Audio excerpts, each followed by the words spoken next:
According to Simon and Lee in 2019, suicide is the second leading cause of death for college students. On the Greenville News is where this was reported. Every person here, due to the current worldwide pandemic, knows somebody, whether it be family, friend of a friend, that has had to fight with mental health. Clemson University needs to better support their students with mental health services. On February 9th, 2021, I met with a CAP psychologist who dismissed me and told me that my mental health was well enough to go to bi-monthly appointments. Later that night, I made an attempt on my own life. Now it's time to speak up because I fell through the cracks due to problematic policies and understaffing. Clemson University needs to help us seek help and encourage us because it's finally time that we support and keep our Clemson family safe. I would like to start off by focusing on Clemson's main problem, which is making it difficult to seek mental health care. Clemson University mental health services have not risen to the challenge, especially CAPS and student accessibility services. CAPS has made it very difficult to set up appointments as well as created long wait times due to understaffing. According to Simon and Lee in 2019 on the Greenville News, CAPS is so overwhelmed with the number of patients they often refer out to outside organizations that students cannot necessarily afford to pay for. According to Delana Reynolds, who is the Administrative Director of Suicide Prevention and Mental Health Initiatives, on April 5th of 2022, there are 4 open positions currently in the CAPS department. Some of these are new positions that have been created, as well as some old positions from where others have left. Student accessibility is suffering from a lack of training that is currently creating an uncomfortable environment that encourages students to avoid help in the future. Clemson University Human Resources has released that policies and procedure training for equitable treatment is required for all faculty, but it's simply agreeing to procedures and policies. In March of 2022, I met with a Student Accessibility Services faculty member and was asked demeaning questions and told that I had no business working for Clemson University with mental illness. They also ignored my psychiatrist directive for accommodations and said they were wrong because it couldn't be that bad. According to Smith and Applegate in 2018 on Communication Education, teachers' view of mental illness influences students' academic achievement, behavior, self-esteem, and peer relationships. So a teacher's view is incredibly important to how a student is going to succeed in the world. Clemson University also lacks sufficient advertising. According to Reynolds on April 5th of 2022, they are currently working on a similar campaign to the Tobacco-Free Campus campaign, but cannot get the ball rolling. The Tobacco-Free Campus campaign currently has stickers all over residential halls and other buildings across campus. This would be great for mental health services if we could simply get it started. Clemson University has to resolve these issues, and here are some of my suggestions that I've found through my research. We need to start with properly allocating the workload, increasing appropriate training for personnel, and increasing advertisements for the resources that we already have. While expanding CAPS services would be a wonderful goal, right now we need to properly distribute CAPS workload.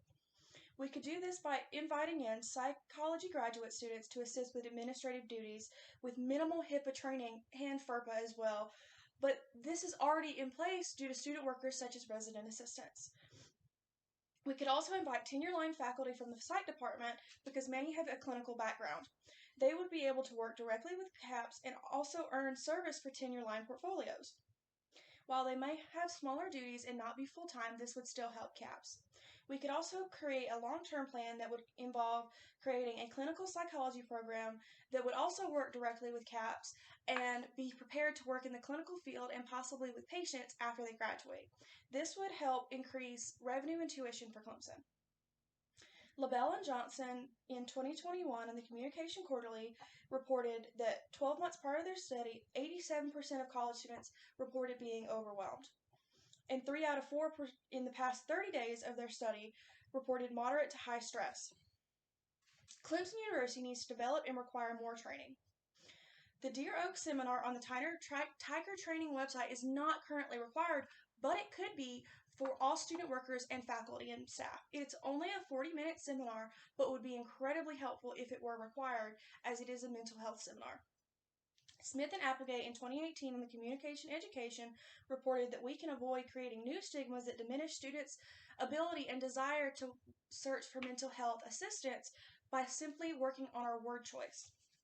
According to Reynolds, the Engineering and Applied Sciences College has already required Tigers Together training for all faculty and staff members. None of these are related to mental health services, but they are much better prepared to assist students and direct students via across campus due to this training.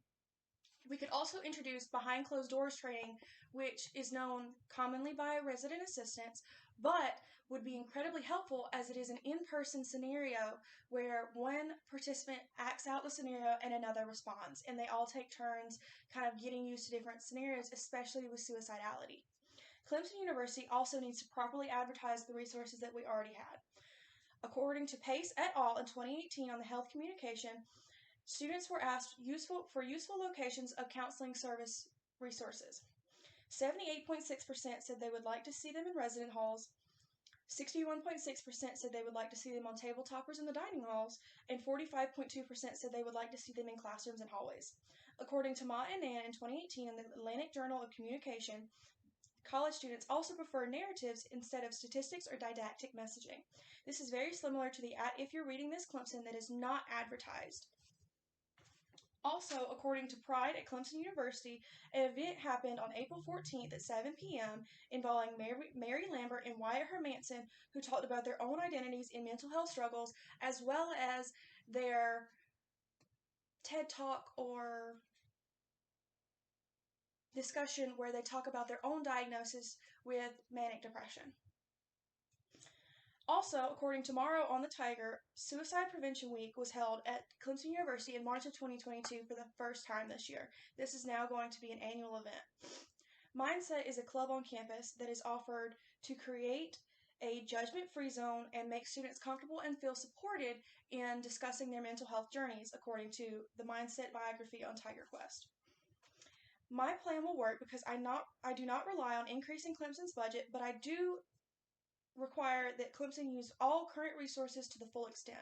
According to Simon and Lee in 2019 on Greenville News, in 2014, Clemson received a $100,000 grant that I would like the alumni to match in the event that we do need to increase the budget, which would possibly happen if we like to increase the new psych program to include a clinical side that would prepare students for clinical work, which would increase revenue, tuition, and growth so that we wouldn't lose as many students to UNC Chapel Hill as well as USC. According to Simon and Lee in 2019 on the Greenville News, Daniel Solomon was a Clemson student who was suicidal and showed many, many warning signs, but now he has grown, sought help, and now teaches others about the warning signs of depression. The final takeaway I would like you all to hear is that Clemson University is underwhelmed and overtrained within mental health sector and could improve with minimal monetary investments. Clemson University needs to better support their students with mental health services because I would like to see suicide taken down from the second leading cause of death for college students and people my age. Thank you so much.